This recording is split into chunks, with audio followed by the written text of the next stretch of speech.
मुझे बुला के हार्ड कैश देगी, वो मेरे अकाउंट में ट्रांसफर करेगी।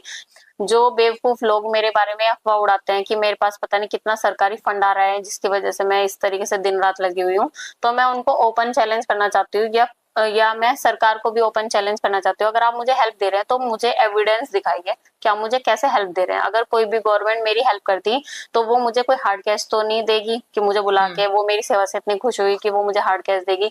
अगर वे मुझे कोई भी हेल्प देगी तो वो डायरेक्ट मेरे अकाउंट में आएगा, मतलब मेरे भी नहीं, मेरी संस्था के अकाउंट में आएगा। तो भाई मेरी और मेरी संस्था का अकाउंट या मेरी पूरी फैमिली का अकाउंट, जैसे आपको पता है सारी डिटेल्स सरकार के पास ऑलरेडी रहती है सभी की, चाहे उसके कितने भी बैंक अकाउंट क्यों ना हो। तो हम सबके बैंक अकाउंट चाहे पिछले 10 साल के उठा के देख लेना, उसमें एक सिंगल रुपए की भी हेल्प दिखा देना कि ये गवर्नमेंट ने दिया है, मैं तुरंत गौशाला बंद कर दूंगी। या मैं गौशाला बंद नहीं करने की किसी के बाप की वजह से भी, मैंने इतनी मुश्किलों का सामना किया अपने गौशाला को कंटिन्यू करने में जिसकी कोई सीमा नहीं है। तो भाई जो हेल्प मेरे पास आती है उसी के लिए मैं कह सकती हूँ कि ये हेल्प मेरे पास आ रही है। जैसे कि मेरे पास पब्लिक का सपोर्ट है, और उस पब्लिक में भी लोकल की पब्लिक बहुत कम, बाहर की पब्लिक ज्यादा है, लेकिन गवर्नमेंट का 1 रुपए का सपोर्ट नहीं, कैसे भी नहीं है। जगह भी खुद मैं दिखा दूंगी मैंने ये जगह किससे परचेज किया, कितने अमाउंट पे परचेज किया है, हर चीज अपने पर्सनल लेवल पे है। आपका एकेडमिक स्टेटस कैसा है, मतलब क्या पढ़ाई की हाँ आपने, जी, हाँ क्वालिफिकेशन? जी, मैंने एमकॉम किया हुआ और उसके साथ में मैं सीए भी कर रही थी। तो सीए तो कंप्लीट नहीं हो पाया था, तो फिर मैंने जॉब स्टार्ट कर दी थी। जॉब के स्टार्ट होने के 3-4 साल बाद ही ये सेवा करने को मिली।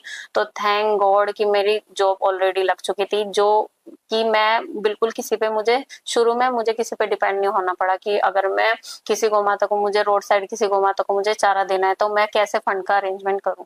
आपकी फैमिली बैकग्राउंड कैसी है, मतलब कौन कौन है आपके घर में? हाँ जी, मेरी मेरी 3 सिस्टर है और मेरा एक भाई है, और सबसे बड़ी मैं ही हूँ। और मैंने बल्कि इस सेवा के चलते अपनी शादी का डिसीजन भी डिले या कह लो बिल्कुल ही रिजेक्ट किया? फॉर एवर पोस्टपोन कर रखा है कि अभी नहीं करना। इससे पहले मैंने लगातार 3 साल तक, पिछले 3 साढ़े 3 साल तक मैंने किराए की जगह लेकर गोवंश को रखा हुआ था। तो उस टाइम पे तो बिल्कुल डिसीजन ये था कि अगर मैंने शादी कर ली, चाहे कोई कितने अच्छा लड़का क्यों ना हो, चाहे इस सेवा को कितने सपोर्ट करने वाला क्यों ना हो, लेकिन अगर जब तक किराए वाली जगह है उसके चलते शादी करना बहुत बड़ा रिस्क हो जाएगा गोवंश के लिए।